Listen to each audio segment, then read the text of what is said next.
So this is a blog, and it's called the Surf Report from Kandahar. So it's a city, specifically, and it kind of talks about like some of the things happening in the city. So I am going to read it, and then you'll answer a couple of questions in your station folder in station number 1.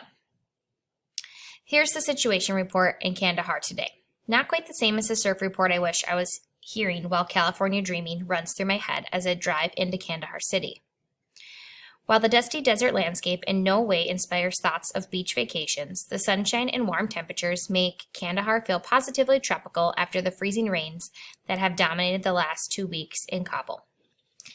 I'm sitting in the back of a Toyota Corolla, digesting the news that was just shared, that my Kabul guest house is again on the latest hit list for the suicide bombers.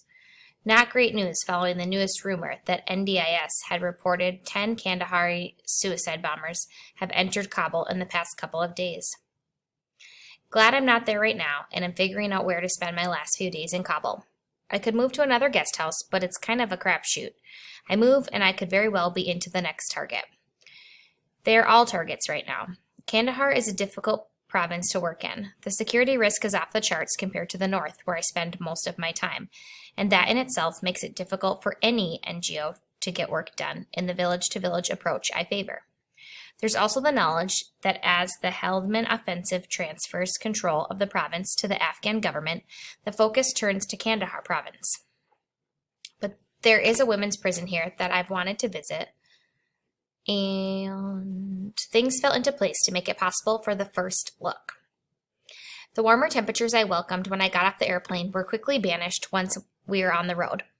Wearing a burqa in a car doesn't allow for a lot of oxygen to circulate. I keep lifting the front of my Bluebird straitjacket and waving it back and forth. Focusing through the net also takes some getting used to. Causes quite the headache. It's one thing doing it for a short period of time at nothing in particular, but quite another when trying to really focus or watch the scene unfold outside my window.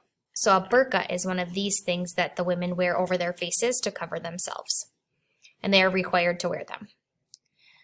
Men in earth-colored shalwar kameez, large shawls, and turbans whiz by on their motorcycles, looking like something out of a Mad Max movie, the wind billowing their shawls dramatically against the desert landscape.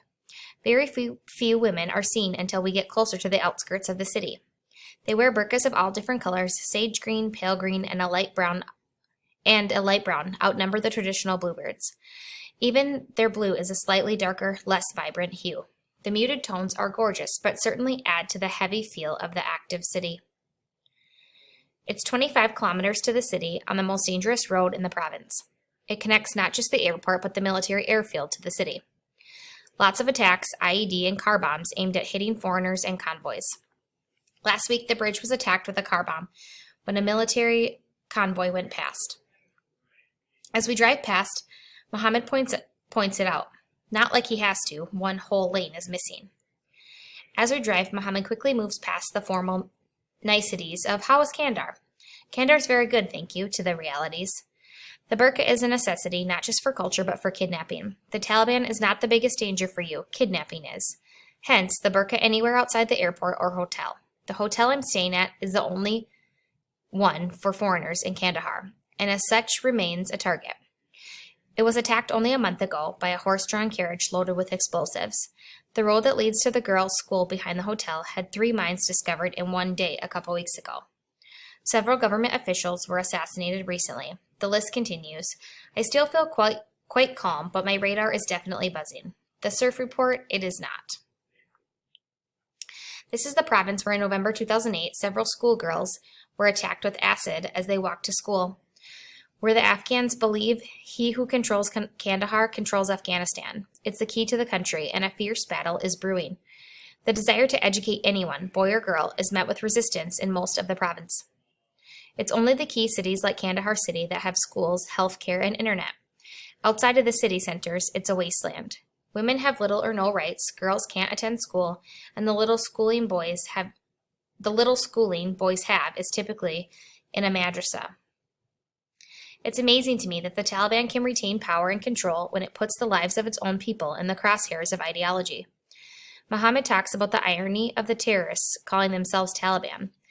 The Taliban were originally religious scholars, yet the majority of the Taliban community today are common people, illiterate, unable to even read the holy book they're so invested in.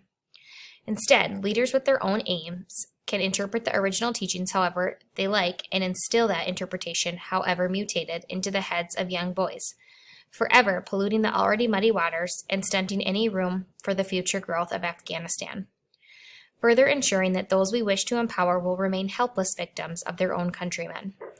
It may be a pipe dream that I can effect any change from good within the women's prison in Kandahar, without the security or access we've experienced in other areas of the country. But dream or not, it's one worth chasing.